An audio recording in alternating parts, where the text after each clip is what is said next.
अस्सलाम वालेकुम friends. Drama series सुकून की आने वाली एपिसोड में हम देखेंगे कि ऐना और हमदान के दरमियान कुर्बतें बढ़ती जाएंगी और इन बढ़ती हुई कुर्बतों की वजह से ऐना हमदान से दूर जाने की वजह से बहुत उदास होगी और हमदान से दूर नहीं जाना चाहेगी और हमदान से कहेगी कि मेरे चले जाने के बाद भी आप मुझे इसी तरह मिस करेंगे। तो हमदान भी अपनी मोहब्बत का इकरार करते हुए कहेगा कि मैं तो ये सोच भी नहीं सकता कि तुम यहाँ से कहीं चली जाओगी, क्योंकि हमदान को भी अब ऐना से मोहब्बत हो गई है और वो बिल्कुल भी नहीं चाहता कि ऐना इसको या इसके घर को छोड़कर जाए। वो ऐना के मुंह से भी मोहब्बत का इकरार सुनने को बेचैन होगा और ऐना से कहेगा कि मुझे मालूम है कि तुम भी मुझसे मोहब्बत करती हो, लेकिन तुम इस सच का इकरार क्यों नहीं कर लेती। तो ऐना कहेगी कि ऐसे सच का क्या फ़ायदा जो आपकी मुश्किलात में इजाफ़ा करे, क्योंकि ऐना जानती है कि हमदान और शानज़े का निकाह हो चुका है और आज नहीं तो कल उसे हमदान की ज़िंदगी से निकलना ही होगा। इसलिए वो ऐसे किसी बात का इकरार नहीं करना चाहती।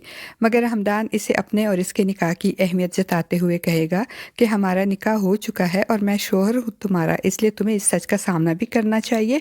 हमदान की बात पे ऐना मुस्कुराती है तो हमदान बेख्तियार इसकी मुस्कुराहट की तारीफ़ करते हुए कहेगा कि तुम्हारी मुस्कुराहट बहुत खूबसूरत है और मैं चाहता हूँ कि तुम हमेशा इसी तरह मुस्कुराती रहो। तो ऐना भी कहेगी कि मैं भी हमेशा आपकी खुशी ही चाहती हूँ। दूसरी तरफ रज़ा नताशा के रवैये से बहुत अपसेट होगा और अपनी माँ के पास जाकर इनसे कहेगा कि मैं नताशा से रिश्ता ख़त्म करना चाहता हूँ, क्योंकि जिस तरह नताशा ने कदम कदम पे मेरी इंसल्ट की है, अब मैं मज़ीद ये रिश्ता नहीं निभा सकता। तो रज़ा की माँ को मजबूरन इसे सच बताना ही पड़ेगा कि नताशा के वालिद लाशारी साहब ने इनके बिज़नेस में बहुत हैवी इन्वेस्टमेंट की है, इसलिए अब हम ये रिश्ता तोड़ नहीं सकते। नताशा जैसी भी है, तुमको इस रिश्ते को निभाना पड़ेगा। और अपनी माँ की बातें सुनकर रज़ा को बहुत गुस्सा आएगा और वो गुस्से में वहाँ से चला जाएगा।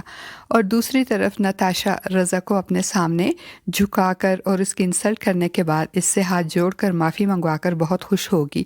वो उसे माफ़ कर देगी और दोबारा उससे मिलकर उसे प्रपोज़ भी करेगी और अपनी माँ से कहेगी कि मुझे अब रज़ा ही से शादी करनी है, क्योंकि मुझे जैसा लाइफ पार्टनर चाहिए था और जो खूबियाँ इसमें होनी चाहिए थी वो सब खूबियाँ रज़ा में है, इसलिए अब मुझे रज़ा से शादी करने में कोई एतराज़ नहीं। तो नताशा की माँ नताशा की बात पे हैरान होगी और कहेगी कि कल तक तो तुम्हें रज़ा बिल्कुल पसंद नहीं था, अब क्या हो गया है।